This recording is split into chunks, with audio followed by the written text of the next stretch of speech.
What do you propose to fix the U.S. debt problem? Well, it's not unfixable. I mean, if you get enough inflation, you're gonna solve your debt problem. But it's not going to be without cost. It's just who's going to pay, and the poor and the middle class would pay for that because of a loss of purchasing power. It's just the hidden tax of inflation.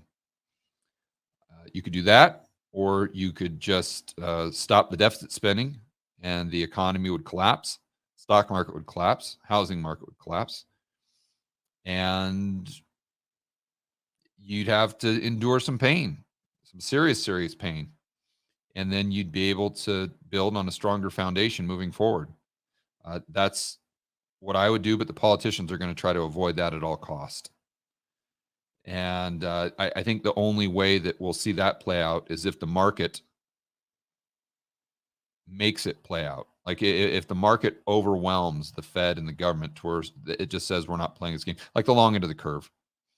If they lose control over that, and that's the bond market saying, no, we're not, we're going to create deflation for you in asset prices, then,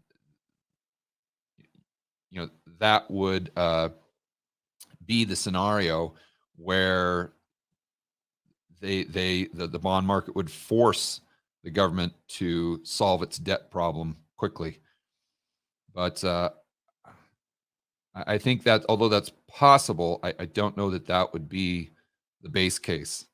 I think the base case is just stagflation, or try to create stagflation, try to continue to just kick the can down the road. And this is what we're seeing in Europe, right? I just did a video on this the other day where the European Central Bank is still doing QE. They're still doing pandemic levels of QE.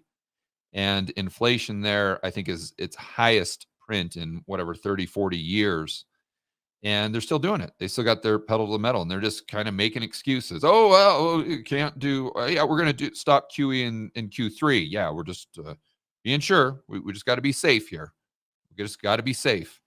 And they're just kicking the can down the road because they're just trying to create stagflation. Or they're just trying to create inflation because they know that's the only thing that can bail out the government. That's the only thing that can, quote unquote, fix the debt problem. But again, that doesn't come without a cost. And the cost is just you're increasing taxes on the poor and middle class. That's all you're doing. And in other words, you're stealing their purchasing power through inflation.